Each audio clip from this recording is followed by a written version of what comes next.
Hello, my name is Jonathan Rosenblum, head game critic at Tibbs TV, and today we're going to be taking a gander at Amnesia Rebirth, a survival horror thriller set in the mid-1930s that shows what it takes to be a mother and teaches us all something more about parenthood. The story begins by the player taking control of Tracy Jordan or whatever, a survivor of a very unlucky plane crash. Cliché opening aside, the game does go on to give the player a sense of warmth, like the feeling that they're just starting to pee their pants and are about to be very, very uncomfortable.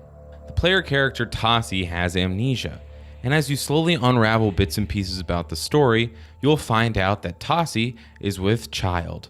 And I can confirm the feelings of joy and fear that pulse throughout your feeling when you find out you're about to be a parent.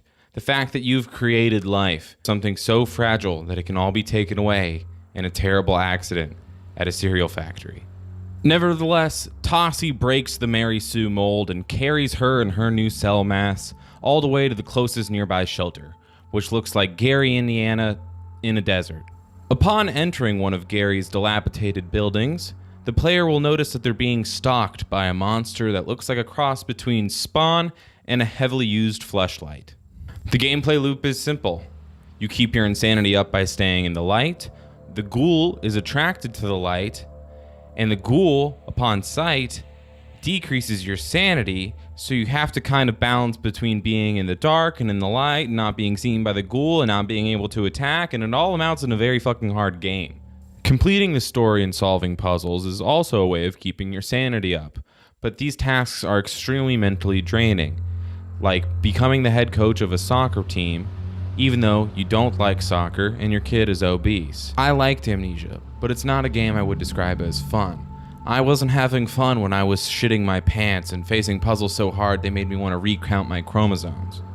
Plus, in general, I'm very terrified of the dark, and this game has a whole lot of dark in a whole lot of fucking places. Maybe I played through my fear because I loved the story so much and I wanted to get to the bottom of this journey.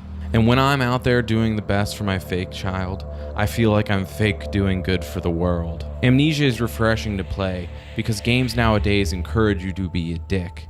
Killing children in roller coaster theme parks, sawing grown men in half in Gears of War, or just being incredibly boring like Death Stranding.